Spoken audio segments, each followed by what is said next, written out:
गृह एवं जेल मंत्री डॉक्टर नरोत्तम मिश्रा का बयान आया है। राम मंदिर पर दिग्विजय सिंह पर उन्होंने निशाना साधा है। उन्होंने कहा कि जब बोलते हैं उल्टा ही बोलते हैं, लेकिन कांग्रेस ने कम से कम राम का नाम तो लिया। कांग्रेस के कारण राम मंदिर निर्माण लेट हुआ। कोरोना के चलते बेरोजगारी बढ़ रही है, उस पर डॉक्टर मिश्रा ने कहा कि प्रवासी मजदूरों को रोजगार देने की प्रक्रिया शुरू हो गई है। हजारों को रोजगार मिला है, स्किल्स के हिसाब से काम मिल रहा है। 13,10,000 से ज्यादा लोगों को काम मिला है। कोरोना संक्रमण की रिपोर्ट दबाने के विपक्ष के आरोप पर मंत्री डॉक्टर मिश्रा ने कहा कि बीमारी को कैसे दबाया जा सकता है। किल कोरोना अभियान पार्ट 2 में 14 दिन सभी राजनीतिक कार्यक्रम पर प्रतिबंध है। कोई भी सार्वजनिक कार्यक्रम नहीं होंगे। सभी विधायक, सांसद, मंत्री स्वास्थ्य उपकरणों का क्रय करें। पेट्रोल डीजल पर टैक्स कम करने की बात पर मंत्री डॉक्टर मिश्रा ने कहा कि कमलनाथ सरकार ने ही टैक्स बढ़ाया था। हमारे विधायक, मंत्री अपनी सैलरी कोरोना से लड़ाई के लिए दे रहे हैं। कोरोना का कांग्रेस का काम तो है, वो ही जाने।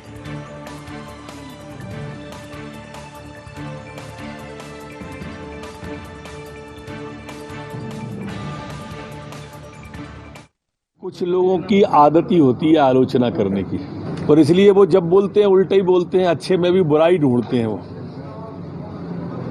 कबीरदास ने कहा है ना कि कबीरदास की उल्टी बानी, बरसे कम्बल भीगे पानी। कमोबेश यही स्थिति है, पर आलोचना में ही सही। उनने कम से कम राम का नाम तो लिया।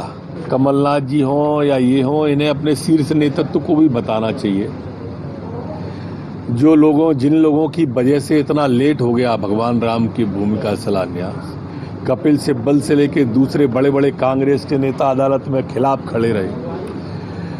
जो अदालत सुप्रीम कोर्ट में कहते रहे कि राम थे ही नहीं, राम काल्पनिक है, राम सेतु था ही नहीं। उन लोगों को सोचना चाहिए अब और विचार करना चाहिए। राम इस देश की रोम रोम में बसे हैं। कपट छल छोड़ के, उम्र भी हो गई है, उम्र के इस उतार पर, ढलान पर निर्मल मन से राम का आराधना करें, उद्धार होगा। किल कोरोना पार्ट 2 है, जिसका नारा मुख्यमंत्री ने दिया है, संकल्प की कैन जोड़ो और कोरोना से नाता तोड़ो। ये पार्ट 2 प्रारंभ हुआ है। इसमें 14 दिन का प्रतिबंध सभी मंत्रियों पर, सभी सांसदों पर, सभी विधायकों पर है। कोई भी सार्वजनिक कार्यक्रम नहीं करेगा। किसी भी राजनीतिक दल की, भाजपा, कांग्रेस, सपा, बसपा, माकपा, भाकपा, जितने भी लोग हैं, कोई भी राजनीतिक दल अपनी रैली नहीं कर सकेगा, सभा नहीं कर सकेगा, प्रदर्शन नहीं कर सकेगा 14 तारीख तक। आज से प्रारंभ हुआ है ये किल कोरोना पार्ट 2, 1 तारीख से 14 तक चलेगा।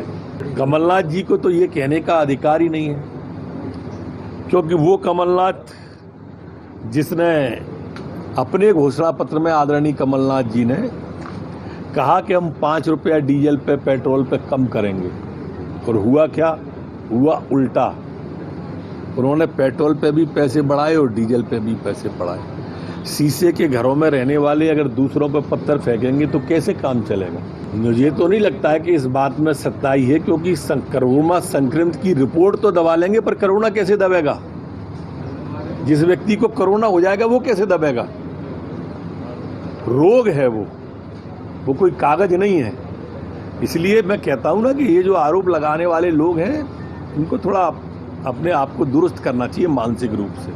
देखिए, जो प्रवासी मजदूर थे मध्य प्रदेश के अंदर, प्रवासी मजदूरों की जो संख्या आई, उस संख्या में से कुल 13,10,186 लोगों को, प्रवासियों को खाद्यान्न वितरण का काम लगातार और नियमित रूप से मध्य प्रदेश के अंदर जारी है। इसलिए जो ये आरोप लगाते हैं वो काल्पनिक है। उनका जबीर वो जाने। हमने तो अपना कहा है, लेकिन हमने सभी विधायकों से, मुख्यमंत्री जी ने सभी मंत्रियों से कहा है कि वो जमा करें।